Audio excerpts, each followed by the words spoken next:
welcome to this week's edition of In the Dugout. Just one question from the fans this week. Aaron Jones Bishop, what's the situation with him? Like probably same situation as the other players who aren't getting picked at the moment. He's not getting in.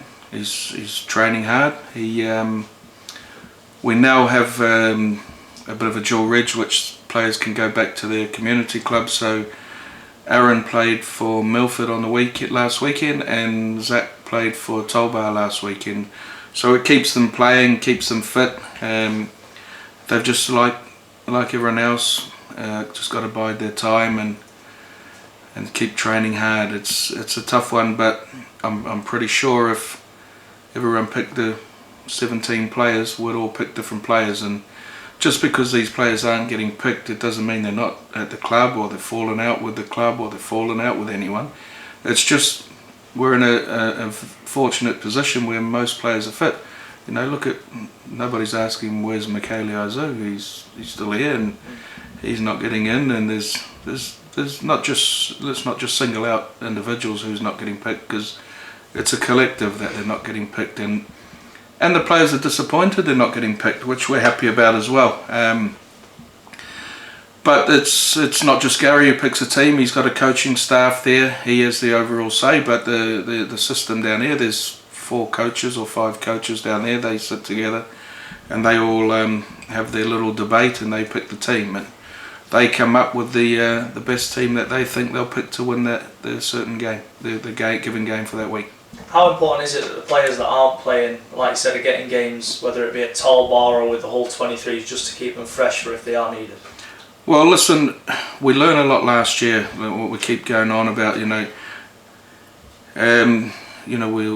still need to look at the dual reg situation with Hull, because at the back end of last year we were busted up quite significantly, and then we could have brought some boys from Hull, but they haven't played the required amount of games. So we're still thinking about that we may need to look at putting some of them in, every now and again to get them to play the games required, because we don't want a situation like last year when we're struggling to pick a team. But if this continued all the way through this year, we'd all be happy, but we know that's not going to happen.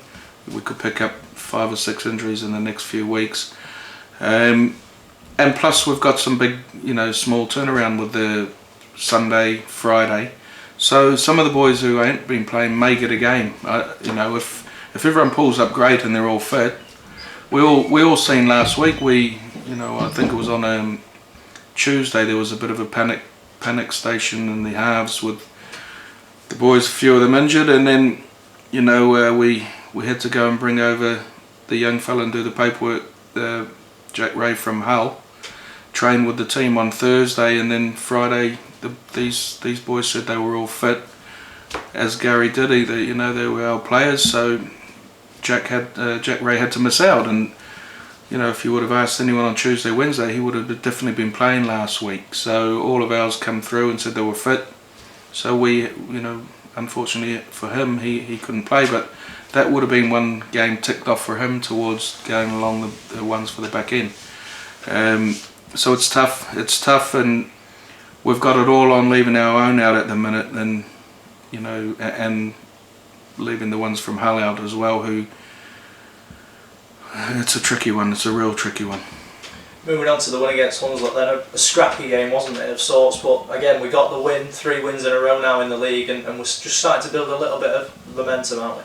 Yeah, well, that game last week, it wasn't for me leaving it that late. I'm not keen on that, but when you reflect back and you look at it and you watch it again, and it was we needed it. We needed a real good, tough game. They had a game plan and probably worked, put us off our stride a little bit, but we've got to be clever, more clever than that, and not rise to it and get in there and let them affect us. We need to be bigger than that and show, rise above it and continue playing at a pace. But it's hard to do that, when they were going down all the time, and whether that was part of their game plan, I don't know, to slow us up. But Listen, it was a physical, very, very physical. It always is when we play Hunslet. They'll beat some teams this year. I'm telling you, they were. If they ramp up like they did here, week in, week out, they'll beat some teams. We're fortunate now we've played them at home. But it was certainly a good game for us to have before this big one. Mason Tonks back with a try in his first appearance of the season. How pleasing was that? Will he be playing this week, Gary? 3 times? You tell me. No, he was good. And listen, Mason's in a good place. He's happy. Again, he's had some real bad injuries. Not bad, but niggles enough for him not to play. And you know, sometimes players don't get picked, and we can't go out and tell everyone why.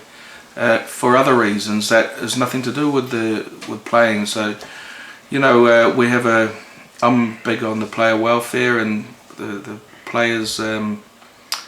We need to take care of them mentally before anything else, and any other personal stuff needs to come before getting selected, and they need to be in the right frame of mind. So there's some other players who's not playing who, you know, I'm forever having meetings with them to see if they're okay, and you know, they've got some personal issues. So those sort of things are confidential, so we can't go out publicly and say it. I just want to clear that up, because we keep getting accused of not letting, you know, why is he not playing, sometimes they're not even injured, but they've got some stuff going on in their own life that we have to respect, and we have to look after them. So it's some selection, some injuries, some not. But going back to Mason, he's in a real good place. He's back with a smile on his face. He's a boy who carries the weight of the world on his shoulders, and we've had a lot of discussions with Mason, and the injuries were getting him down.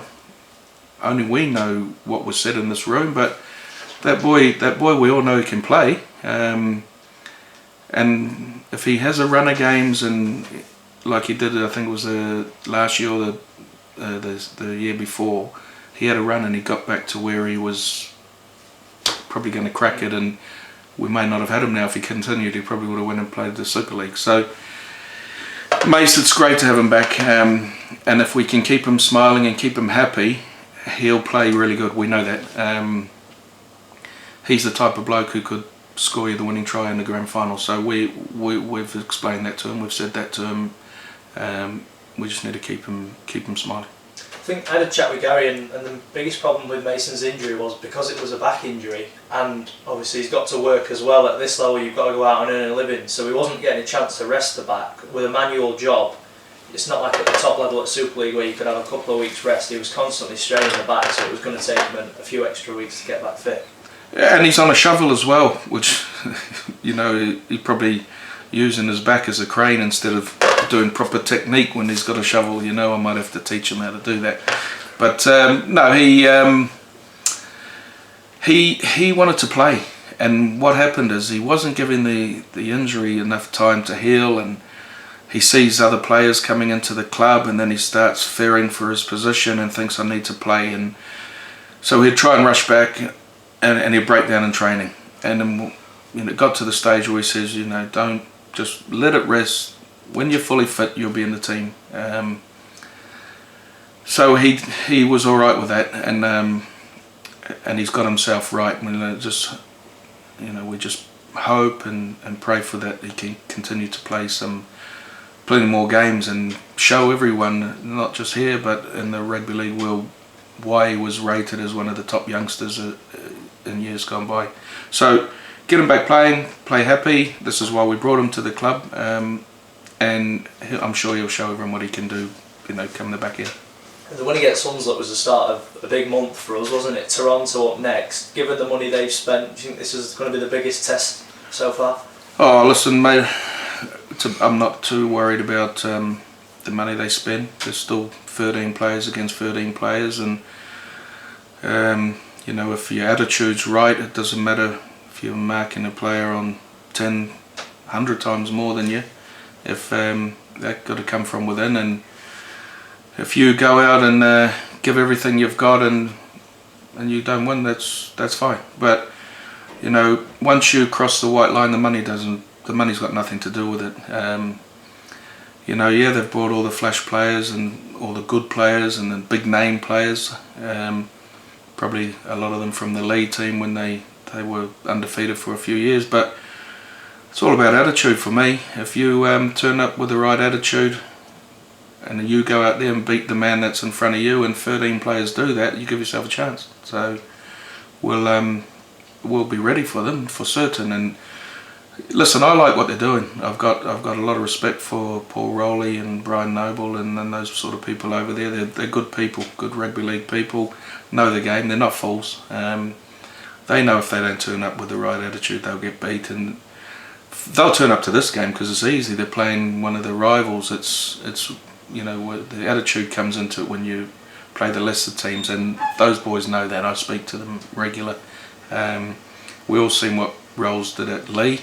And he's sort of replicating that in Toronto. Listen, apart from Sunday, I wish them all the best, and you know, if they crack it over there, it's huge for our game, and you know, it opens up a whole new market to us all. And you know, the dream of that Eric Perez is slowly coming to fruition, and it's only in the infancy. But you know, myself personally, I hope they crack it and they get to where they want to be, because it's fantastic for the game of rugby league.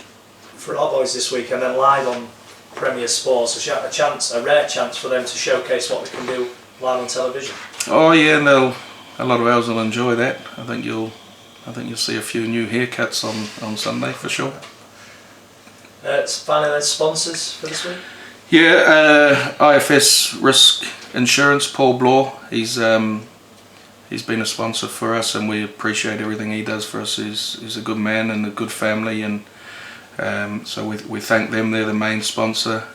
Ex-player George Flaster is the match ball sponsor, and Carol Green Nutrition is the program sponsor for the weekend. And Carol's a big fan of the clubs and been around a while. So listen, and while I'm talking about the sponsors, we've got everything sponsored this week than we can. I have to tip my hat to the commercial team, the marketing team, the media team, you boys. We've already done over 100 meals for the weekend ordered. I think there's only one box, and now I say this with great pride because in 10 years I've been involved with the club, we've never ever had those sort of numbers. So if we can really put a show on and do well and do the club proud, I'm hoping that all these people will come back for the remainder of the season. So, you know, for all the backroom staff and of the club, it's a great thank you from me and the boys. It'll add to the atmosphere, and to get that many corporate people coming in to watch us is fantastic. So, you know, a big shout out to everyone in Donny. We need you to come and support the boys on the weekend to really give these Canadians and the Toronto Wolfpack a Donny welcome. Cheers, Carl. Ta.